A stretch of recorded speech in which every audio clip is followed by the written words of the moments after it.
Hi everyone, welcome to ChemPath YouTube channel. I'm Gunashri MS. I have worked as a lecturer for 4 years teaching first and second PUC Chemistry in two different reputed colleges. I have taught hundreds of students and now I'm bringing that same classroom experience to YouTube to help even more students learn chemistry with confidence. In my videos, you will see clear handwritten explanations just like we do in class. So, do subscribe and join me in this learning journey. In this video, we will start with second PUC concept. So, chapter 1, the solid state. So, most of the objects surrounded by us or the most of the things we use in our daily life are solids. So, most of the objects we use in our daily life, for example, pen, book, plate, glass, table, chair, all are etc. All are solids, right? So that means we use them more often than liquids and gases.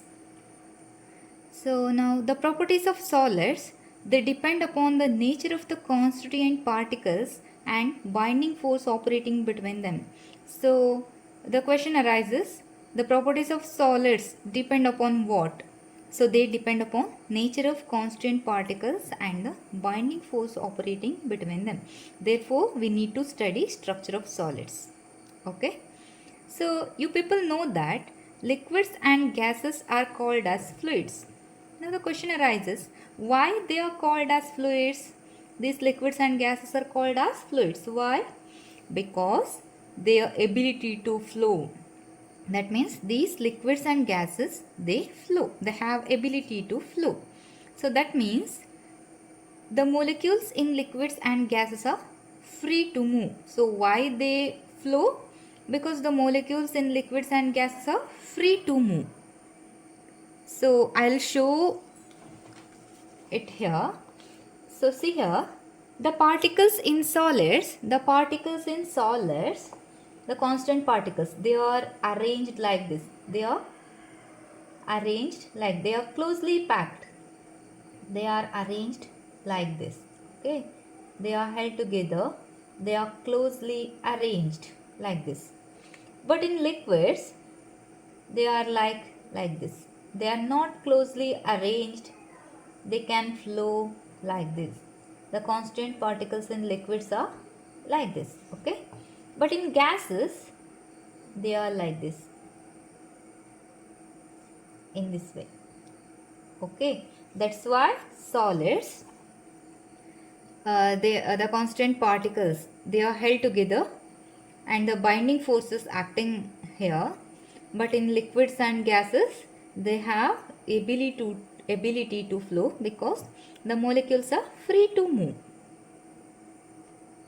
Okay. I hope you understood this. So guys, next let us discuss with basic properties of solids. So I have listed some of the properties here. Let us discuss one by one. So first property of solid is definite shape and volume. That means solids have definite shape and volume. So here solids have a fixed shape and definite volume. They have a fixed shape. The shape doesn't change and the definite volume.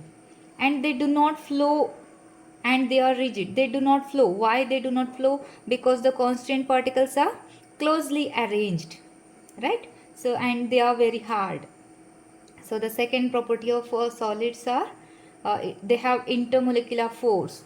So the constant particles, so I have shown you the how they are arranged, right? The constant particles, they are held together by strong intermolecular forces. So that's why they do not flow or they can't move. Okay, so here constant particles, that may be atoms, ions or molecules.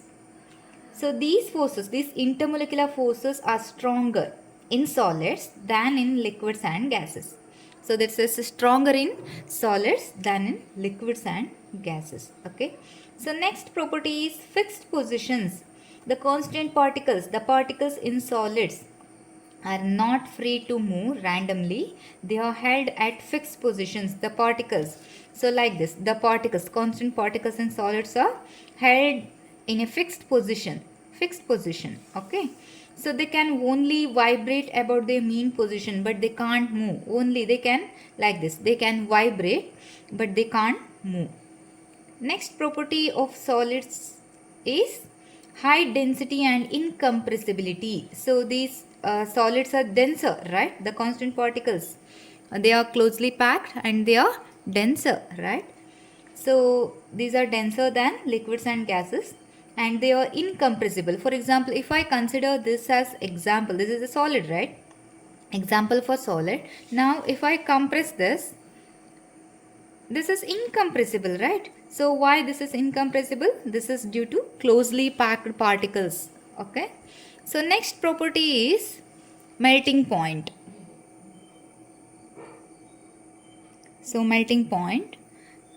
Solids have a characteristic and sharp melting point. They have particulars. That means if you heat these salts, they all together they will get melted at a particular temperature, at a specific temperature they will be get melted. Okay, so guys, there are two types of solids. They are amorphous solids and crystalline solids. I'll discuss it in next video. So next property is rigidity and mechanical strength. These solids are rigid, they are very hard and they resist deformation, and they have considerable mechanical strength also. They have mechanical strength. Okay, so next property is ordered arrangement. So in crystalline solids, so I have told you already, there are two types of solids, amorphous solids and crystalline solids. So in this crystalline solids, particles are arranged in a definite and repeating pattern.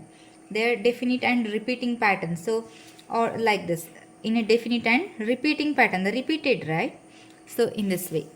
So in amorphous solids, the arrangement is irregular and lacks long range order. So in amorphous solids, the arrangement is irregular. So this is like, so in this way. So amorphous solids, it may be irregular like this.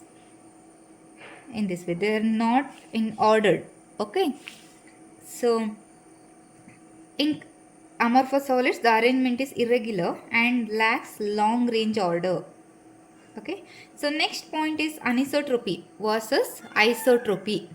So these crystalline solids show anisotropy. So here anisotropy means the physical property of that solid vary in different directions. Okay, in different directions the physical property is different. So in amorphous solids, they show isotropy. Isotropy means the properties of the physical properties are same in all the directions. Okay, this is about anisotropy and isotropy, guys. So these are about basic properties of solids, and this information is according to NCERT only. And next types of solids, next let us discuss in the next video. I hope you all have understood these concepts. So thank you for watching, and if you like this video, please like, share and subscribe my channel. Thank you.